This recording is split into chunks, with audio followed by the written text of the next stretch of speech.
I'm Holger Andersson, one of the learning technologists on the Learning from Work project. I'm Peter Watton, the other learning technologist on the Learning from Work project. And as learning technologists, I think our role is mainly to both produce the material and help the academics with any technical issues they encounter. And say for you, Pete. I think our main job is just an extra pair of hands to help troubleshoot any problems that people kind of come across during the production process. In a lot of ways we're there just to be able to sink some time into some stuff that people either find quite confusing or actually quite intimidating. So, but it's not an overly technical process. Have you enjoyed working on the project? It's been really both interesting and challenging in many ways. Are there any particular aspects of the role that you think has been particularly rewarding? I found it really eye-opening to see how broadly the movement's actually been picked up across the world, and actually the kind of scope of the kind of uptake and use of OERs and similar kind of just online educational materials is just such an incredible area that's just being explored at the moment. So you're really working in an area that is quite important to education. In a lot of ways. It's always good to feel that you've brought someone into that as well, someone who starts off by saying, "Oh no, I couldn't possibly do this, it's far too technical," and you sort of sit them down and you show them how various things work, and after an hour or so they go, "You know what, I think I could actually do this," and then they go away and they produce things. Right, and there's a website obviously associated with the project. Did you help develop that, and what did you think were the key features for actually publicising the project? Well, it started off really just being sort of blurb about the project and a bit about the team. And then as the project grew and developed and we started producing material, the material itself went up there as well. And I think one of the main things about the website now is it's all the help that we produce for people producing material. Any questions that they came up, really, we put on the website. Any resources we found that would be useful to someone producing OERs, we put up on the website. So really it's sort of acting as a repository of all the knowledge we've generated about OER production for the course of the project. Yeah, I mean, in terms of the website, Holger obviously did the bulk of the site building. I've probably done the bulk of it. I think the Q&A stuff and a lot of the forms and artwork stuff has been the sort of stuff I've done. So not quite sure how to answer what that kind of contributed to the learning process. But I mean, certainly the Q&As I've been constantly updating as people have fed back their experiences as they've learned from their first module. And we've certainly found that people have come back having done their first submission to us, and they've been quite kind of worried about IPR issues, and they've kept it quite simple.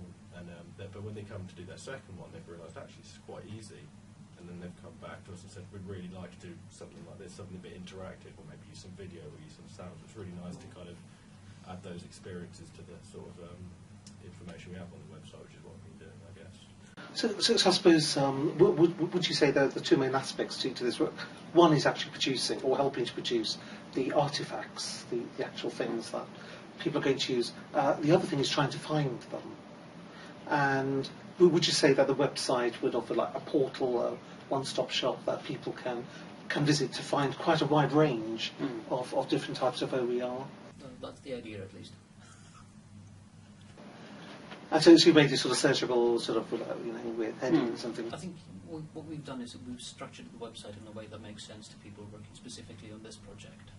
I think the problem with the repository, where all the material goes, is it's very generic. So all the material is in there. And if you know exactly what you're after, you can probably find it. But otherwise, it's like wandering around through a warehouse looking for a particular item. And so what we've done is we've set up this website for people on this project because we know what sort of things they're after. We know where to go to find them. Excellent. And sort of shifting attention now to the actual artefacts themselves. I know you've been working with a variety of staff, of developers.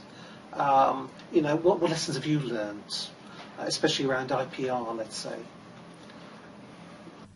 I think some of the main ones we've really picked up on are it's incredibly difficult to prove, especially with the internet, to actually prove that anyone really owns anything. So where possible, we've tried to actually build stuff from the ground up, avoiding all IPR issues, because that is the quickest way to actually get stuff produced. Where IPR issues have come up, I think we're still learning a lot about it as we go, because it's about you have to have the kind of dialogue with the people that do own the materials, if you can even find the people that own the materials, and that can prove difficult sometimes. So I think it's just something you constantly learn on, and it's such a big area of kind of expertise at the moment. We're far from experts. We're just And I think going into the project, I thought the field of IPR was a lot better defined. I knew there were things that absolutely weren't okay to put in an OER. I knew there were things that were absolutely fine. But I didn't know the grey area in the middle was so large. I think most of the things fall in the grey area. Yeah. All the things that probably you could use but possibly shouldn't, and if you get the right permission but you don't know who to contact and so on. So I think a lot more than I thought fell into that grey area. Yeah, absolutely. It's quite difficult to kind of. It's certainly not black and white at all. It's not clearly defined. But if you can show that you've taken reasonable care, reasonable attention to this, then I think that's probably good. A large part of this project has been working on various processes for logging this and sort of keeping track of all the IPR issues that have arisen. Where do you see the technology going eventually?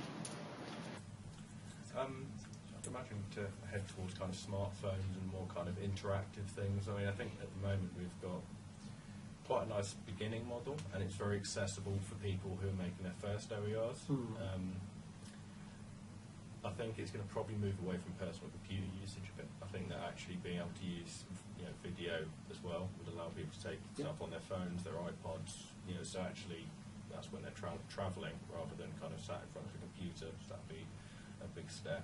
And don't know, what else do you think? That's kind of. Well, I mean, hopefully the learning the technology will support how the OERs are actually being used rather than the other way around. Yeah. So I think once people get into the OER culture and start using and producing these, the technology will follow, I think. Okay, brilliant.